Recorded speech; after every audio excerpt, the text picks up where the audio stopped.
الیاس گھمن صاحب کا ایک ویڈیو کلپ یوٹیوب پر لگا ہے اس عنوان سے کہ غیر مقلدین کیسے دھوکہ دیتے ہیں. دھوکے کا الزام ہے اس میں. دوستوں نے بھیجا, میں نے اس کو دیکھا کہ یار کیا دھوکہ دیتے ہیں, چلے دیکھ لیتے ہیں. تو یہ 4-5 منٹ کا ایک کلپ ہے, اس میں جو کچھ مولانا صاحب نے سنایا گھمن صاحب نے, تو اس کا خلاصہ یہ ہے کہ جناب کو ایک فون آیا ایک دیوبندی کا جن کے ساتھ 4 اہل حدیث ٹیچرز کھڑے تھے. اچھا, مسئلہ رفع الیدین پر بات کرنا چاہتے تھے. وہ آگے گھمن صاحب کی زبانی سن لیجئے کہ بقول ان کے اہل حدیث نے ان سے سوال کیا تھا. شیخ صاحب ہمارا ایک سوال ہے. میں نے کہا جی فرمائیں. جی فرمائیں. مجھے کہتے ہیں ایک حدیث آپ ایسی ثابت کر سکتے ہیں کہ جس میں رسول اللہ صلی اللہ علیہ وسلم نے رفع الیدین کرنے سے منع کیا ہو, ہم رفع الیدین چھوڑ دیں گے اور انفی ہو جائیں گے. اب بقول ان کے اہل حدیث کا سوال یہ تھا کہ جی آپ ایک ایسی حدیث پیش کر سکتے ہیں کہ رسول اللہ صلی اللہ علیہ وسلم نے رفع الیدین سے منع کیا ہو.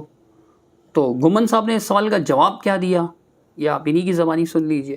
میں نے کہا آپ ایک حدیث ایسی ثابت کر سکتے ہیں نبی پاک صلی اللہ علیہ وسلم نے رفع الیدین کرنے کا حکم دیا ہو, میں رفع الیدین شروع کر کے اہل حدیث ہو جاؤں گا. لو میں نے کیا سوال کیا ہے. میں نے کہا میں نے کیا سوال کیا ہے. وہ جی میرے سوال کا جواب. میں نے کہا میرے سوال کا جواب. اب بات سمجھ آ رہی ہے. اب دیکھنا غیر مقلد کسے کہتے ہیں جو فوراً پھسل جائے. غیر مقلد مماتی وہ ہوتا ہے جو فوراً پھسل جائے, فوراً سلپ ہو جائے اور فوراً یو ٹرن لے. میں نے جب اسے کہا آپ کوئی ایک حدیث پیش کرے نبی پاک صلی اللہ علیہ وسلم نے رفع الیدین کرنے کا حکم دیا ہو, فوراً سلپ ہوا. مجھے کہتا ہے اللہ دے نبی نے رفع الیدین کرنے کا حکم نہیں دیتا لیکن رفع الیدین کیتا تے ہے نا. سمجھ آ گئی.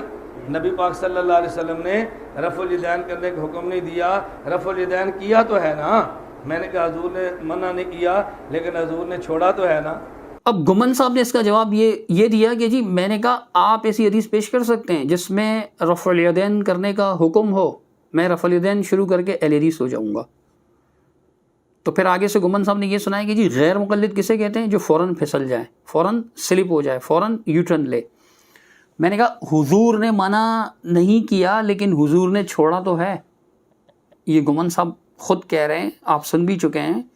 یہ الفاظ دوبارہ بھی سن لیجئے ان کی زبان سے کہ حضور نے منع نہیں کیا لیکن حضور نے چھوڑا تو ہے. میں نے کہا حضور نے منع نہیں کیا لیکن حضور نے چھوڑا تو ہے نا. یہاں گھمن صاحب یہ بات تسلیم کر رہے ہیں کہ رسول اللہ صلی اللہ علیہ وسلم نے رفع الیدین سے منع نہیں کیا. اہل حدیث جس رفع الیدین کے بارے میں سوال کرتے ہیں وہ رفع الیدین کون سا ہے؟ رکوع سے پہلے اور رکوع کے بعد کا, چونکہ شروع کا رفع الیدین تو وہ بھی کرتے ہیں, شروع کا رفع الیدین تو وہ بھی کرتے ہیں.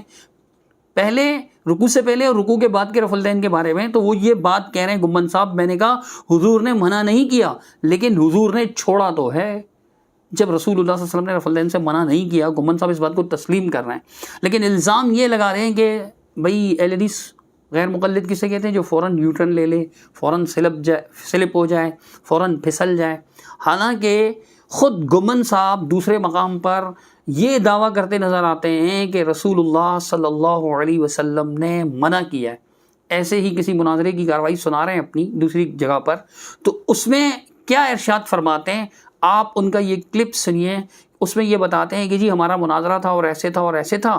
تو پھر آخر میں آ کر کہتے ہیں کہ جی ہمارے مناظر نے کہا صحیح مسلم اللہ کے نبی نے منع کیا ہے رفع الیدین سے. صحیح مسلم اللہ کے نبی نے منع کیا ہے رفع الیدین سے. اب اس میں گھمن صاحب نے جو شروع سے واقعہ سنایا ان کے مطابق وہ کہتے ہیں کہ میں نے اپنے مناظر سے کہا کہ تم نے یہ کرنا ہے.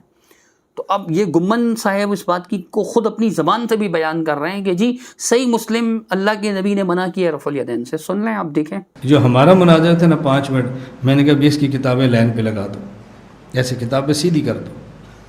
اب کتابیں سیدھی کر دو, اب آپ نے دلائل شروع کرنے, اور دلائل پر تو نے دلیل نہیں پڑھنی, راوی کا نام نہیں لینا, عربی عبارت نہیں پڑھنی, بس صرف تم نے کتاب اٹھانی ہے اور حوالہ دے کر کتاب رکھ دینی. ٹھیک ہے. اب وہ تو 5 منٹ جیسے کیسے تھا بیچارہ گزار گیا نا.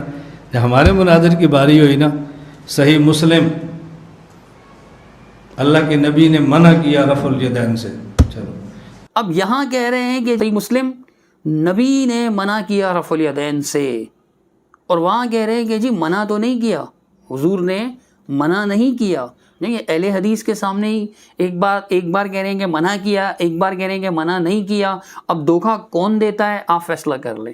اہل حدیث پر یہ الزام ہے کہ اہل حدیث دھوکہ دیتے ہیں. دھوکہ در حقیقت یہ خود دیتے ہیں. اللہ تعالیٰ نے سمجھ عطا